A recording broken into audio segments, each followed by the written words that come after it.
The smell reached the farm before the trucks did. Sweet. Sharp. Almost like fresh cider beginning to ferment. Nathan looked up from repairing a fence. They're early. Margaret smiled. Harvest started ahead of schedule. Moments later, free dump trucks rolled slowly through the front gate. Their trailers overflowed with apples. Bruised apples. Split apples. Misshapen apples. Some carried hail scars. Others had minor insect marks. A few had begun to soften. Perfectly edible. Impossible to sell in grocery stores. The packing house manager climbed down. You still taking everything? Margaret nodded. I've cleared the whole equipment yard. He laughed. Good. He looked back at the trucks. We've got 55 tons this week. Nathan whistled. That's a mountain of apples. The manager smiled. To us, it's a disposal problem.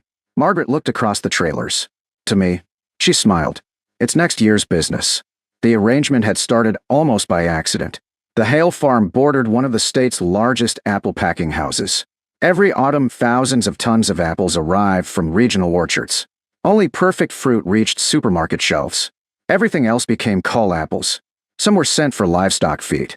Some became compost. Some simply rotted. Disposal cost the packing house thousands of dollars every season. 5 years earlier, the manager had stopped by Margaret's farm.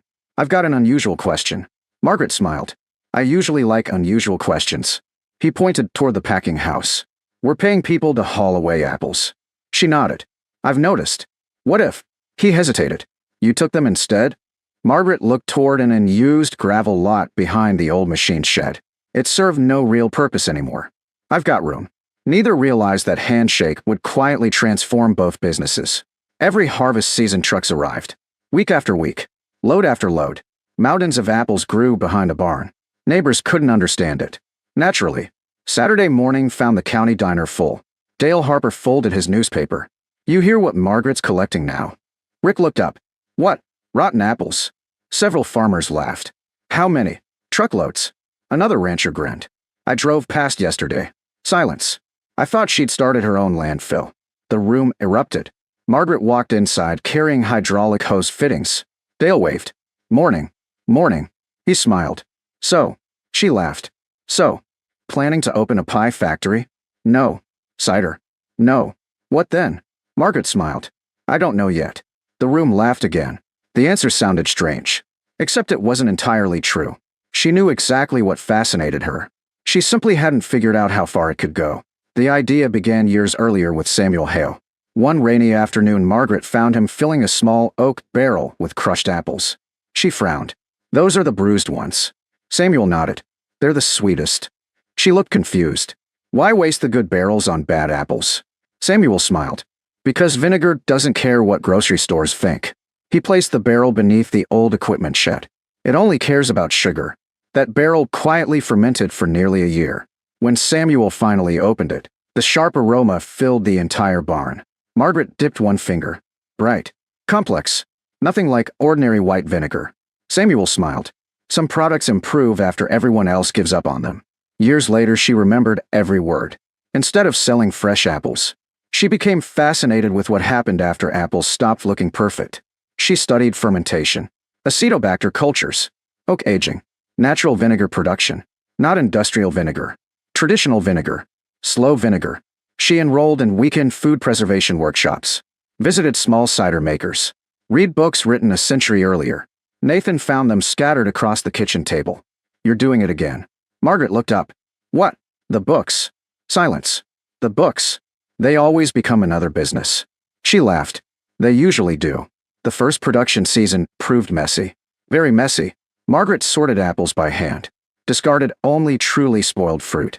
Everything else became fresh juice. The juice fermented into hard cider, then slowly transformed into vinegar. Some batches failed. Others developed strange flavors. One entire barrel leaked. Another attracted fruit flies despite careful cleaning. Nathan watched vinegar running across the workshop floor. That can't be good. Margaret laughed. It's expensive. She saved every failed batch. Not because it could be sold. Because mistakes taught faster than success. Samuel always believed failed experiments deserved notebooks. Successful ones only deserved repetition. The county health inspector visited during the second season. He walked slowly through the processing room. Clean tanks. Oak barrels. Glass carboys. Everything spotless. He nodded approvingly. This isn't what I expected. Margaret smiled. What did you expect? Honestly, he looked around. I expected homemade cider. Instead, he found a carefully designed artisan vinegar workshop, temperature-controlled aging room, laboratory testing equipment, oak barrel storage. Everything organized, everything measured. Margaret refused shortcuts. Industrial vinegar could be produced within days. Her batches aged 6 months, sometimes a year. Flavor mattered more than speed. The first bottles reached a small farmer's market that autumn. Only 3 varieties: classic apple cider vinegar, oak-aged reserve, wildflower-infused artisan blend. Most shoppers walked past, until one local chef stopped. He sampled each bottle carefully, then looked at Margaret.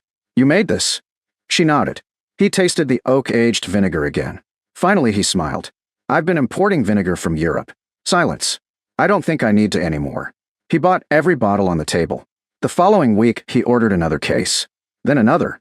Word spread quietly through restaurant kitchens. Chefs talked. Food writers noticed. One regional magazine published a small article. The farmer making vinegar from apples nobody else wanted. The headline caught attention. Soon specialty food stores called. Then gourmet shops. Then wineries. Everyone asked the same question. Can you produce more? Margaret looked toward the mountains of apples arriving every autumn. I think so. The packing house manager returned that harvest. This time he walked into a busy processing building instead of an empty machine shed. Workers washed apples, pressed fresh juice, filled fermentation tanks. Oak barrels lined the walls. The rich aroma of apples and aging vinegar filled the air. He looked around quietly, then smiled. You know something? Margaret looked up. What? We've been paying people to haul away your inventory. She laughed. It certainly feels that way. He stopped beside a barrel, quietly aging beneath handwritten labels. How many bottles will this become? Margaret smiled. About 300. He looked back toward another convoy of trucks unloading bruised apples outside, then back at the aging barrels. Finally, he laughed. I've got a question. She folded her arms. Go ahead, if restaurants already can't buy enough. He looked across the processing room filled with quietly aging oak barrels. What happens when the gourmet grocery chains discover you? The packing house manager looked around the processing room. Rows of oak barrels rested quietly in the aging cellar. Freshly pressed cider bubbled inside stainless fermentation tanks. Glass bottles lined wooden shelves waiting for labels. He smiled. What happens when the gourmet grocery chains discover you? Margaret looked toward the oldest barrels. They'll have to wait. The manager laughed. I'm serious. So am I. Nathan looked confused. You wouldn't expand? Margaret smiled.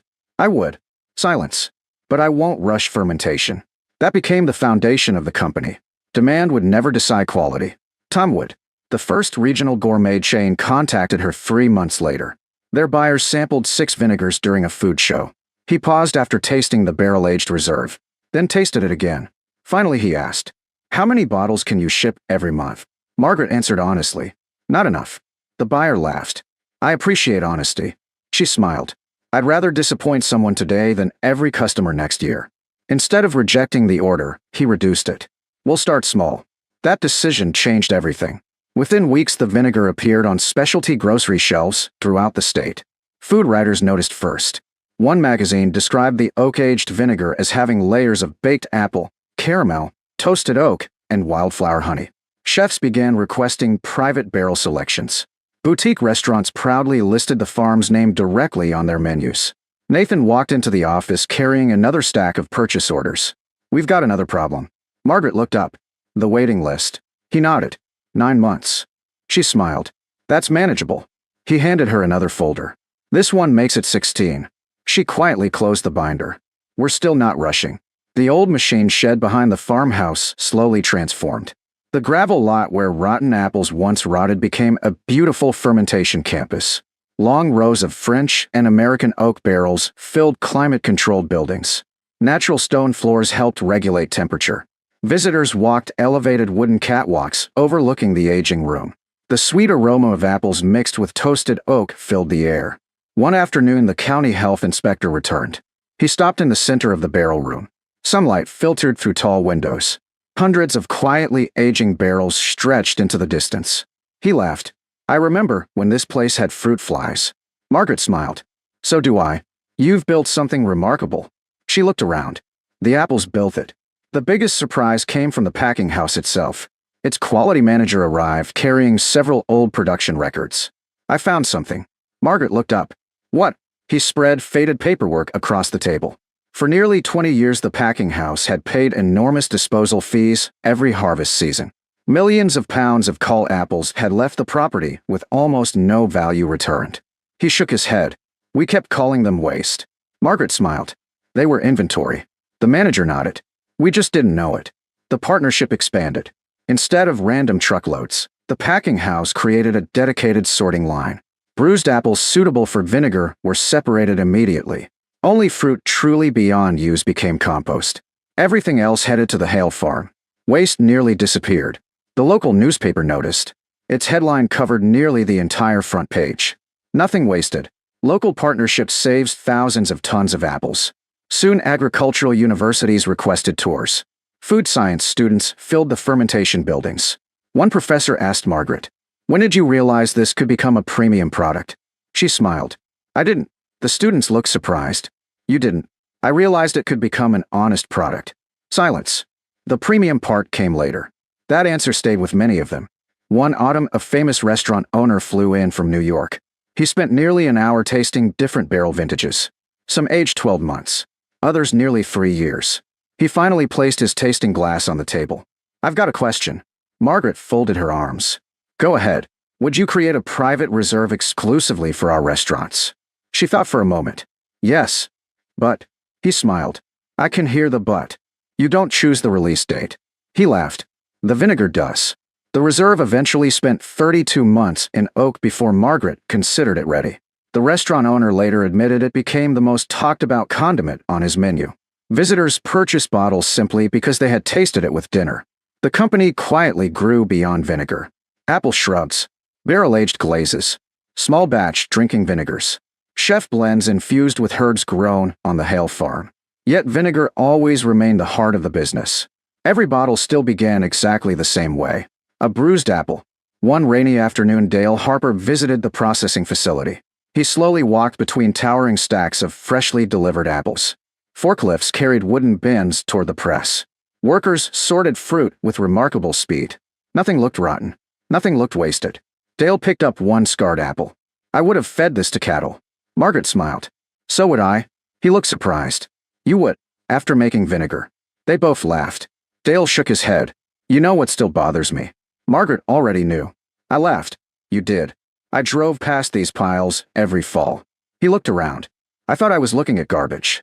Margaret gently turned the apple in her hand. "No." "What then?" "Flavor." The following year, the State Tourism Board added the Hale Vinegar Company to its culinary trail. Thousands of visitors toured the farm annually. Families watched apples become juice. Juice become cider. Cider slowly transform into vinegar. Children especially loved the oldest barrel in the building, Samuel's original oak barrel, the same one Margaret had watched him fill decades earlier. She never sold vinegar from it. Instead, every new batch received a small starter culture drawn from that original living vinegar. One little boy asked during a tour, "Why don't you empty the old barrel?" Margaret smiled. "Because every bottle we make carries a little piece of where we started." The guide smiled quietly. "So the first barrel is still working?" Margaret nodded. "Every day." Late one autumn evening, Margaret stood beside that same barrel after the visitors had gone home. The processing room had grown quiet. Only the gentle sound of fermentation filled the air. She remembered Samuel standing in this very spot, holding bruised apples everyone else ignored. She finally understood something he never had to explain. He wasn't making vinegar because the apples were damaged. He was making vinegar because the apples still had something left to give. Years earlier, the packing house saw 55 tons of bruised apples every autumn. They saw disposal costs, hauling fees, waste. Most people saw fruit that had already failed. Margaret saw sugar, natural yeast, time, and generations of knowledge hidden inside a process almost forgotten. She never tried to convince people rotten apples were beautiful. She simply proved they were still valuable. By the time gourmet chefs, specialty grocers, and restaurants across the country proudly displayed bottles from the Hale farm, nobody remembered the mountains of bruised apples behind the machine shed. They remembered the vinegar. But Margaret never forgot. Because every bottle sitting on those polished wooden shelves began exactly the same way, with an apple someone else believed had reached the end of its story, waiting for one person patient enough to discover it was only halfway through.